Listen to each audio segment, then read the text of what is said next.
It is the weekly show here on the Blue Room. We are nearing Everton playing a football match again. They are in action at Southampton on Saturday. I think the general mood is excitement to see the lads back in action again. Certainly after what the girls did on Sunday in that Merseyside derby, there is a good mood around the football club at the moment. We will get onto that shortly. Joining me, Allan Healy and Paul McPartland. Just very quickly, I apologise for this, lads. We've got to do something very quickly. On Sunday, I am running the London Marathon. I'm running it for NSPCC, who are a great charity who are doing a lot of great work in tackling child abuse in the UK. They are the only charity at the moment dedicated to doing that. I have got a lot of way to go to make up my target, and I'm hoping that donations come in between now and the end of the week. And thousands of people listen to this podcast. I know times are hard, especially at the moment, but if anyone could spare anything for a great charity, essentially give me a little bit more motivation for the big day on Sunday, I'd really appreciate it. So the link will be in the description wherever you listen to your podcast here.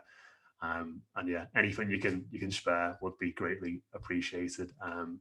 So yeah, thanks very much for that. I'm a bit scared, lads. You know, it's ominous. 26 miles is far. But you've done it before, haven't you, Matt? Yeah, but I'm a bit, I'm at the stage now, Paul, where like if I was a footballer, I'd be only getting a 1-year contract. In the past, when I did my first one, I was 27. I was in my prime, but now it's very much in the latter years of my career, sort of MLS, in China, playing in Australia sort of phase.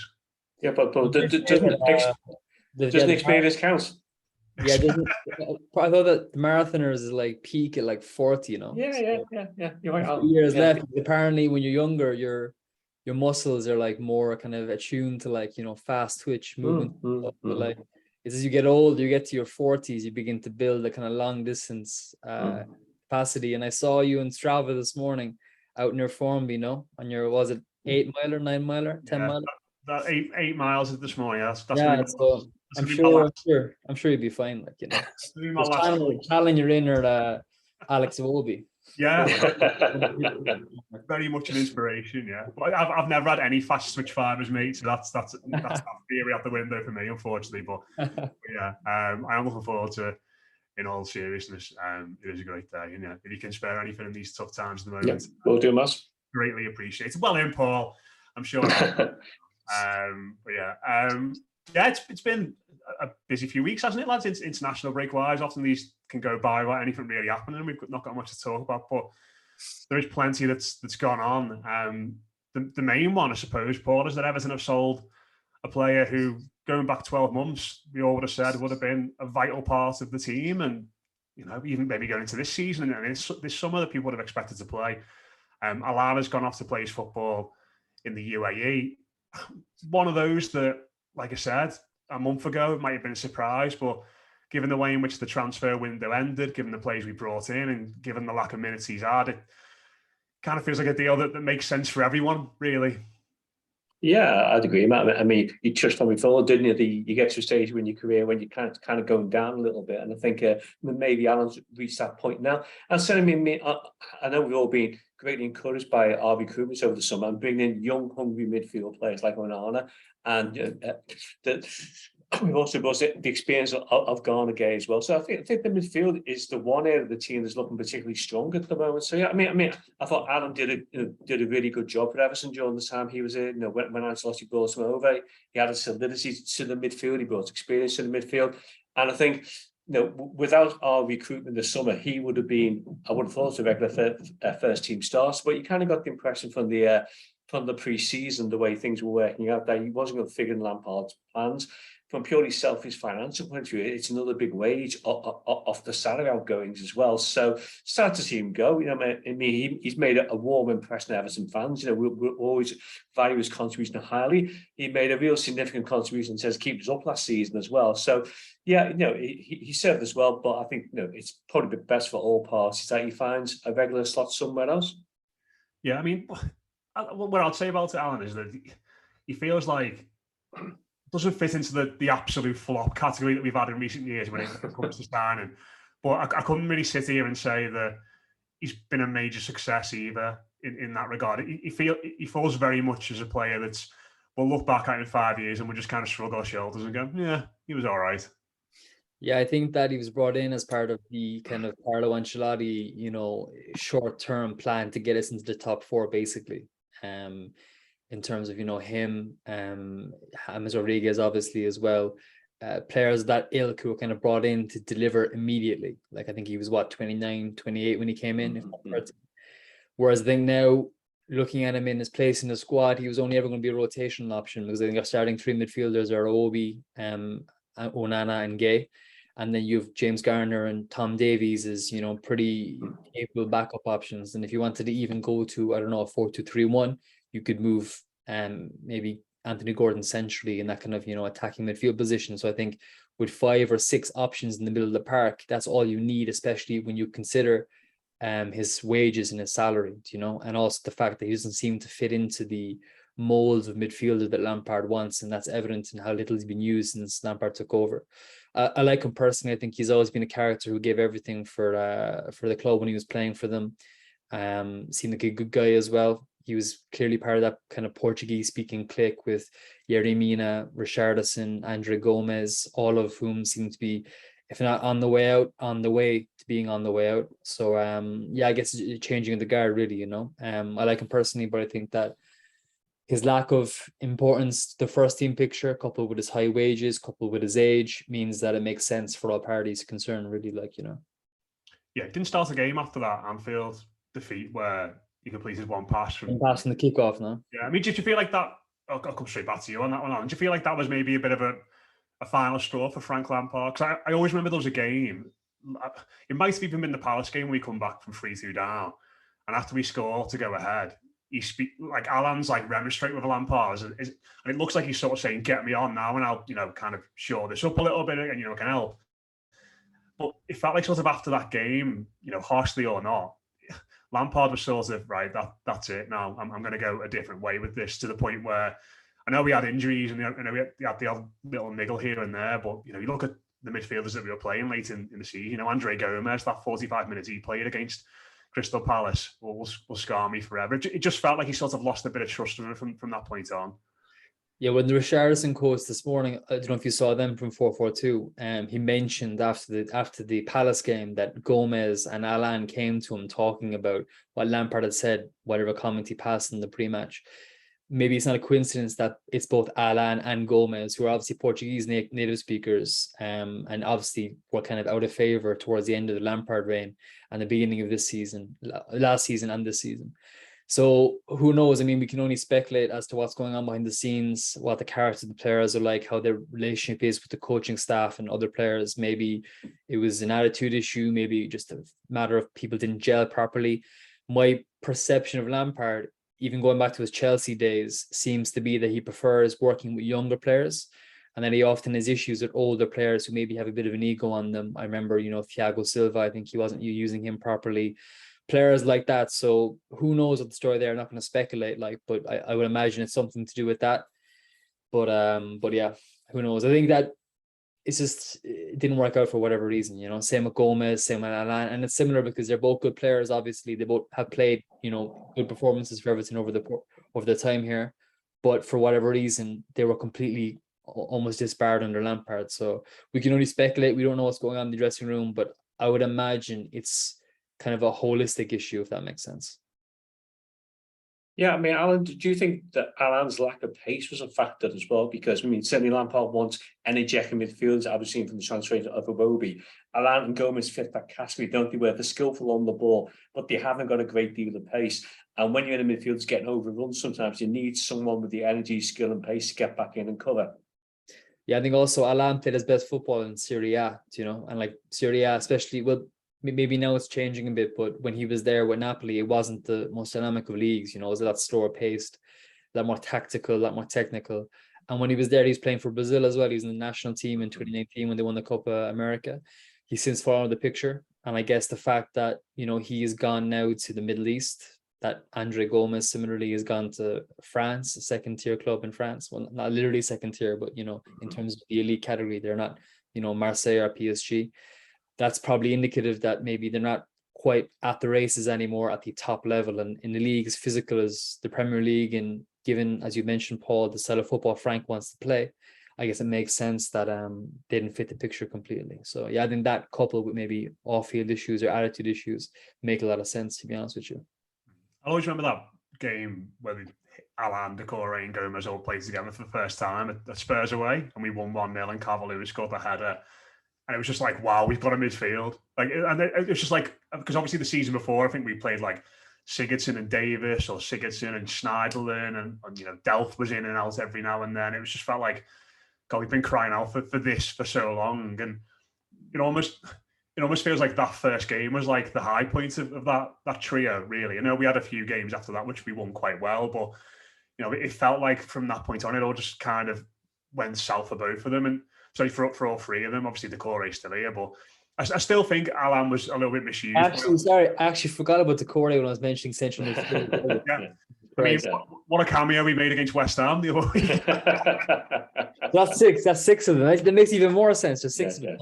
Yeah.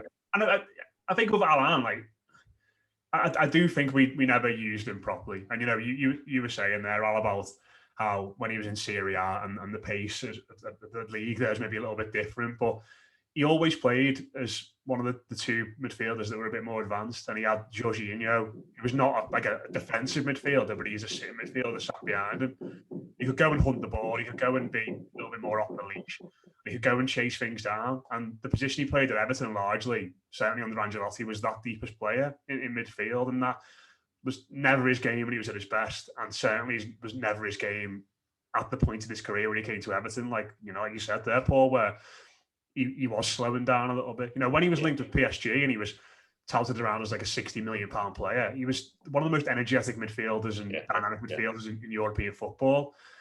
Obviously, the reason Napoli were willing to let him go to Everton was because he's a little bit in that sense. But I do think we misused him, but I also think when he played in that sitting position, I never really saw a player that I thought had fully adapted to that role.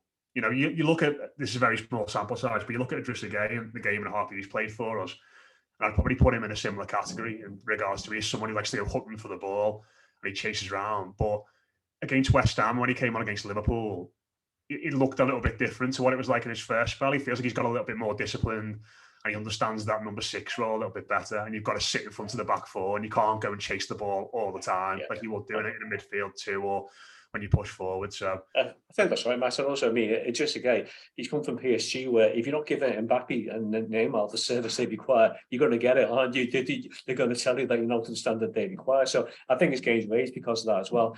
I think, you know, with Allan, he's also suffering from the fact that he's Ancelotti's bias. I think Lampard's having a bit of a clear out of some of the dead wood, in his opinion, from previous managers who've kind of settled the Goodison. And I also think as well, I mean, Gana Gueye, when he came on against West Ham, as you kind of indicated there, Matt, it was just like he'd never been away. You know, his anticipation, his winning of the ball, and he still seems, I know he wasn't the fastest player, but he hasn't lost any pace from what I saw so far as well. And it's a good example as well of someone who's kept themselves supremely fit. You know, they don't drink, which makes a massive difference as well, you know. So I still think he can make a valuable contribution for us as well. And as you said, Allan, as well, I mean, you know, I feel about the core as well. I feel about James Garner. So we have got immense strength in that midfield. And I think for once you've got the right combination of experience in terms of Gana Gueye and young, exciting prospects in terms of Onana and James Garner coming through as well. So, you know, we had situations in the past where we crammed the midfield with 29, 28-year-olds. I think the way we're going this way is far more encouraging. Well, yeah, it's sort of like past, present, future, isn't it? You know, Garner was there in the past, Werby's very much the present, and Onana looks like a lad who's going to be around for a long time. So I love the balance of that three. And there's not really a player you look at in that trio and think we need to carry this player from a defensive point of view or a physical point of view. So all good on that point of view. I think everyone's wishes Allan well and understands why the move's happening, and hopefully the money we're saving on wages can free up a few funds in January. Of course, there was some bad news, lads. I don't know if either of you are watching that Ukraine-Scotland game live. Nathan Patterson had a great start to the game. I think he got skinned by Mudryk once, but then after that he recovered, he was playing really well, and then all of a sudden slumped on the floor, and you get all those feelings and you get all that foreboding you do as an Evertonian. Allan, I mean, when that happened and when he went off on a stretcher and he's doing that thing that footballers do when they put the shirt over the head when they've got a really bad injury, I was thinking this this is going to be horrific. Thankfully, it's just 4 to 5 weeks, the club are saying. So it's, I think if someone had offered me that when he was on a stretcher getting taken off the other week, I probably would have taken it, but it's not ideal either, is it? Yeah, it's not as gutting. I mean, he's one of the kind of leading lights of the season so far, I would say. Because I tweeted after it happened, I was like, he's not been perfect. And I got a lot of flack for that. But what I meant was like that he's not been perfect because he has made a lot of mistakes, actually, I think, but he always recovers from the mistakes. So I think he's often kind of caught out of position, but then he has the intelligence and the kind of graft to get back and win the ball back again. And that's just a sign of, someone who's 20 years old and who's going to learn the game and learn his position properly. But it's actually a positive because it means he's so much more to learn and improve on, and I think he's a really, really good right back. He's one of the best performers so far this season. I really like him. And I think that even compared to Mykolenko, I think he's of a higher quality in terms of, the caliber of player he is now and the kind of ceiling he could be looking for towards in the future. So I'm really impressed by him. I really hope he's back soon. I think that there's no obvious replacement for him anymore because, I love Seamus Coleman. I've defended him a lot over the years, but I think it's clear now that he's not able to play right back anymore in the Premier League, especially. I think that his only position really is kind of that right centre back role in the back three. I think he doesn't have the legs or the fitness to play at right back anymore, right wing back especially. So I'm worried to see how Frank is going to cope with that in the medium term because there isn't really an obvious replacement there. Coleman, obviously, Stanley Mills, maybe, I don't know. It's a problem that we wish we didn't have to face, but we have to face it. So how we work that will be interesting, but it's a pity because I think that Patterson overlapping on the right side offered a lot to the attack, especially with the wide options we have not being real wide options. They're more kind of inside forwards and wingers. So we'll see what happens. But yeah, it was a massive blow. But hopefully he kind of uses the opportunity to come back even stronger and hopefully he gets a bit of game time before the World Cup. Yeah, that's the big disappointment, isn't it, Paul? Because there was a lad that 7 or 8 weeks ago had never played a game in the Premier League, and we were all putting a lot of expectation on him going into the season. I think everyone was assuming that he was going to be the starter on the very little evidence that we'd seen of him, and he was a lad that just sort of took all of that in his stride and kicked on and looked like not only was he really adapting to the Premier League really well, but really enjoying his football and the challenge of playing at this level. Yeah, it was delightful to see as well, wasn't it? And I think also with Patterson, you kind of forget that last season, he had that cameo appearance against Boreham Wood where he was hauled off at half time. And it kind of seemed as though he'd fallen out of favour, then combined with the injury that put him off the rest of the season. Now, there was a lot of speculation in the summer, wasn't there? He might be going out on loan to a championship club or something, which to me made absolutely no sense whatsoever, because I think you just had to give him a try in the first team. And I think he has seized that opportunity. As Allan's outlined there, he's brought a pace and an aggression to the Everton team as well. His link-up play has been quite impressive. And yeah, he does make 1 or 2 mistakes, but he's 20, he's going to make mistakes. I don't mind players make mistakes, as you said, Allan, as long as they get back and recover from them. So yeah, it is a blow. And you always wonder, about the psychological effects of injuries as well. It's a second injury in less than 12 months. So you do kind of wonder, you don't want to affect the style of play. You don't want to develop an innate caution because you're scared of another injury. But he's far exceeded our expectations since he survived. And I think it's part of, as you kind of outlined before, of the Lampard model of combining 1 or 2 experienced players with young, hungry, talented footballers with a point to prove. And for those who survived the Fabian Delph years, and best luck on your retirement there, mate. It's been a pleasure to see. You make it sound like the Fabian Delph years is like a pandemic of some kind or something that we'll kind of get through. But yeah, I mean, on to what happens next then. When this happened, I was sort of hoping that Seamus would get some minutes for Ireland and potentially knock off a bit of rust playing there and would come back, having got some competitive minutes under his belt. But he's not really featured much for the Irish team, has he? And that's for a player that's at the age he's at now, that's not played much football this season, that, as you said there, is maybe not necessarily a right back anymore. It does feel like quite a lot to sort of drop him into that position on Saturday and just say, go on, off you go, and hope that experience kind of gets him through.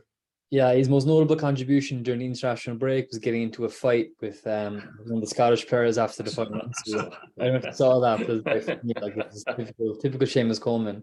He came on for the last 5 minutes or so, and then he was just fighting with your man after the game. Basically, they both got booked. But yeah, I think it's a big question for sure. But I don't think we've any other option really. I mean, we know that Frank loves him. Seemingly loves him like to bits, like even the way he's spoken about him publicly and also in the dressing room after after the Palace game, wasn't it? Yeah. So, he clearly rates him as a person, as a player. Like, I've no doubt, like we mentioned earlier with Gana Gay, that he doesn't drink, he's teetotal, he's completely dedicated to his fitness. So he's done everything he can do to get into top shape and get to be physically fit. But time waits for no man, as Matt May figured out in Sunday. So maybe he's not that sharp. Maybe he's not that sharp. But I think the good thing about Coleman is that he will have the intelligence. He's going to be opposite to Patterson, because while Patterson has all the physical gifts and the kind of hunger and the youthfulness that he can make up for his mistakes, hopefully Coleman has the intelligence and the wherewithal to not make those mistakes in the first place. So I think if he was working in tandem with Tarkowski and Cody, and working with maybe getting Iwobi to cover him on that kind of right side of the pitch, then you could kind of cover up for any physical deficiencies you might have, and you get away with it because he has experience. But I guess we'll wait and see what happens, because I can't see any other option right back there, and I don't think that he would have been in the squad at the beginning of the season, were he not there to play a role, basically. So I think it could be a situation where he could come in and surprise us for the next month or so and perform really, really well. And then rotate with Patterson between now and the end of the season. So hopefully that could happen. But yeah, it's a worry for me personally. Is there any? Alan, well, I'm sorry, make one. Sorry, Alan. So you mentioned Stanley Mills before. Do you think he might be coming under consideration for that position? I heard a couple of people saying that as the alternative on Twitter. I haven't seen that much from personally. I've just seen when he's played for the first team, but that seems to be the name that's been mentioned. I can see us going back to the days of playing Dominic Calvert-Lewin or right wing back like we did like Lumen. That lineup graphic will haunt me forever. And then I guess who are the other options in the squad? Maybe Tom Davies could be a right back. But the other options, Holgate. Yeah, that'll be frustrating for the manager, won't it? Like Godfrey and Holgate are not right backs, but they can both play there, and it looks like they're both going to be out injured. But the thing that worries me about it is that we've spoken about the balance in midfield, but I think the balance in that back four has been quite nice as well, in the sense that you've got these two, gnarly old centre backs, not old necessarily, they're about 3 years younger than me, like centre back. You know what I mean? Like experienced lads who've been there and done it. No nonsense to a degree.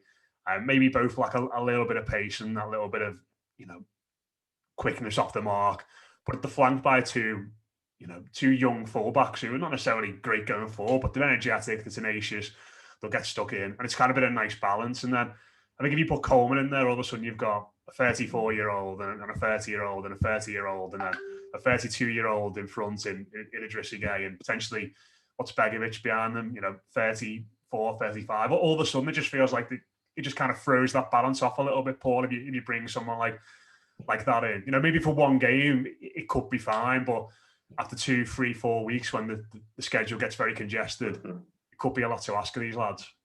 Yeah, I'd agree. I mean, I totally concur with your point there, Matt, about the solidity Tarkowski and Cody have brought to the centre of defence, and I think that the influence you can see throughout the team. I mean, when I was watching both the Derby game and the West Ham game, it was a strange feeling watching an Everton team thinking we're not going to concede here. It's the best we've been organised defensively for a long, long time.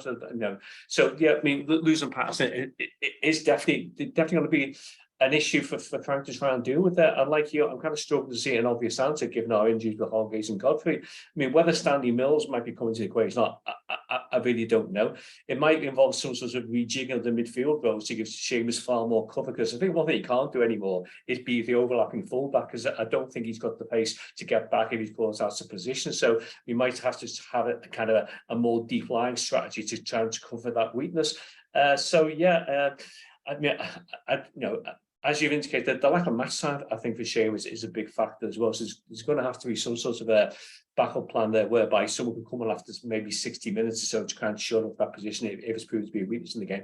But on the other hand, Seamus is an experienced player. He's been in these situations before. He knows what's required of him. So, maybe we could take the optimistic view and say, well, should we just trust the guy's knowledge? This guy's played that role for nearly almost 20 years, I guess. So, he's got the know-how to cope. And we kind of touched on before the fact that as you get a bit older in whatever sport you do, marathons or football, maybe the experience comes to the fore at some stage. So let's be a bit more. Agree here. I mean, when Allan mentioned about Seamus kicking off at the end of the Republic Scotland, I'm trying to think now. Can we see Matt kicking off at the end of the marathon? It's someone just beats into the line, Oh God, yeah. I mean, I don't know what situation would have to happen. I know Mark Murray's doing it, so maybe I'll trip him up at the end, getting over the line. But one thing to be fair, actually, like mentioning kicking off, I think my favorite thing about Everton this season genuinely has to be every time there's an incident with any Everton player, Connor Cody and James Tarkowski sprinting the length of the pitch, square off to the players. Like, I love it. Like, it's a bit like, I think we've been far too nice for far too long. And like, I think, the Everton that I think is Everton and its best is Everton, something in the model of, Diego Simeone's Atletico Madrid. They're really aggressive, horrible. I want the neutrals to not like us. You know what I mean? I think that suits Everton's personality and Evertonians' personality. I think it has to be aggressive, has to be difficult to play against, has to be a bit narky, a bit sneaky. Like, that's personally what I love to see in a team. That's the most important qualities for me.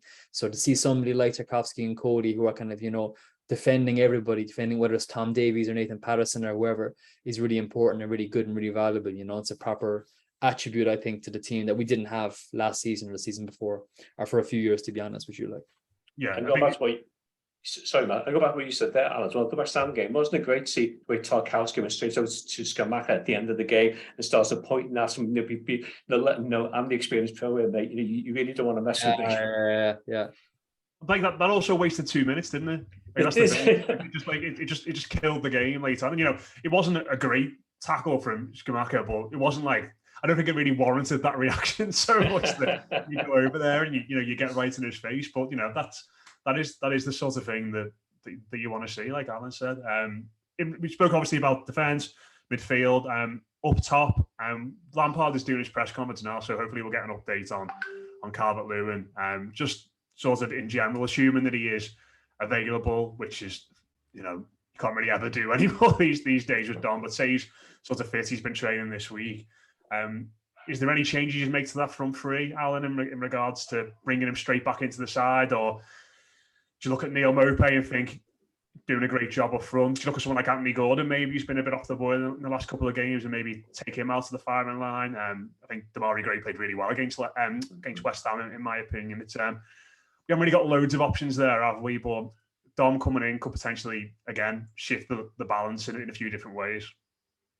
Yeah, Gordon apparently played very well for the 21s during the week. I didn't watch the game, but I saw Paddy's report and I said him and Garner both looked like they were like a level above everybody else on the pitch. So that's a good thing. So hopefully he carries that form into the game. But regarding the front three or the front four, it's kind of difficult to say because I just think it's all dependent on Dominic's fitness, and I don't think that he's fit enough to play the full 90 minutes for sure.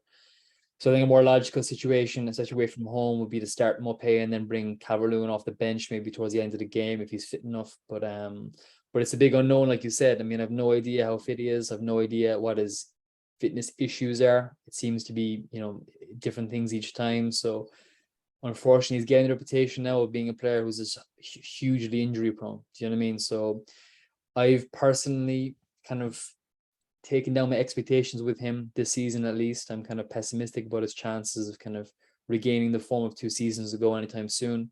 I think the World Cup is out of the question, but hopefully it'll prove me wrong. But I think that it's very difficult for me to imagine us relying on his goals this season again, if that makes sense. Yeah, are you in the same sort of camp there, Paul? I mean, it feels like we're at the point now with Dom where you just cannot rush him back in any way, shape or form. We've got to take every single precaution we can with him.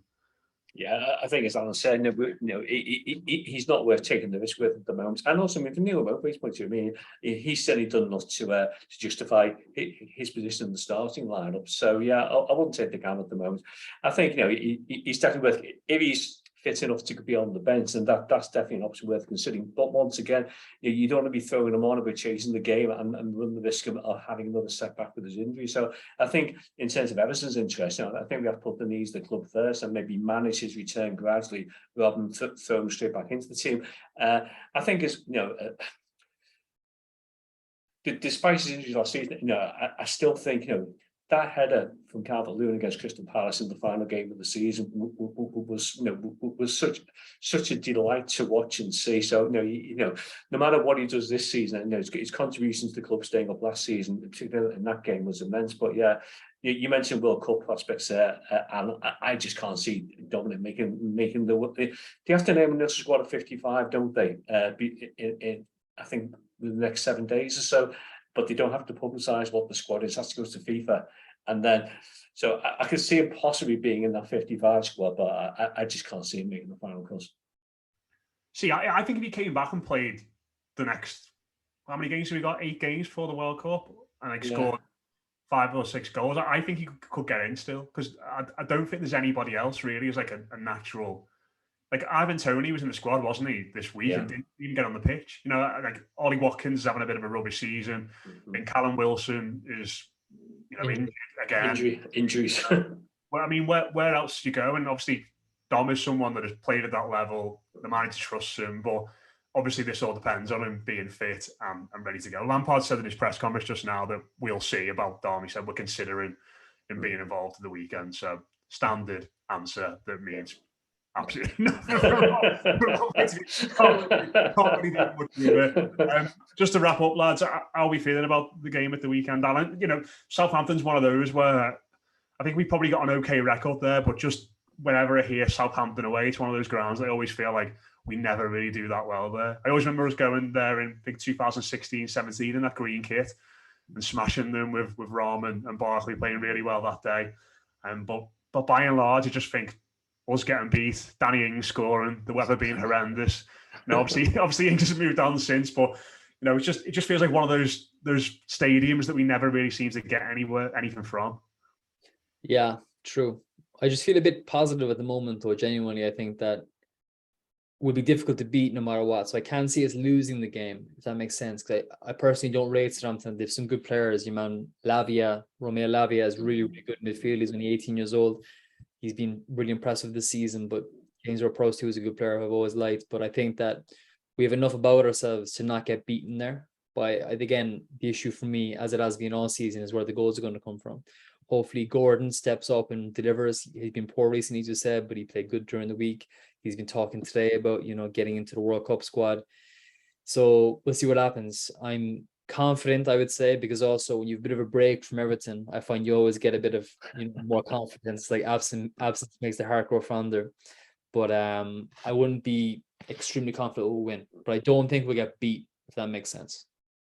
Yeah, we are the draw specialist this season, I suppose, aren't we, Paul? So, I mean, I'd probably take, I think a point to be fine, to be honest, in this one. They got our away record as much as, I've seen videos again circulating of Leicester and the support there again this week. By and large, that was very, very rare, wasn't it? In last year or so, our away record. I think we've won one away game in a year, going back to Brighton, and obviously Leicester last season. So I think at the moment, as much as I'd love us to go there and win, I think any point on the road feels quite precious for this team. Yeah, I think if we were to get a point, at least it keeps you unbeaten run going, doesn't it? So if you count the League Cup, that takes that to 7 games, which is really encouraging. Another clean sheet would also be a real positive for us as well. Yeah, I mean, like Allan, you kind of indicated there, I never quite know what to expect from Southampton. So I remember the game there last season when the weather was awful, and lots of Everton fans couldn't get down there. They got stuck in London and things like that. And we lost that 1-2, I think. And I just think Southampton are a real mixed bag, aren't they? Because the home record, they've won 1, drawn 1, lost 1.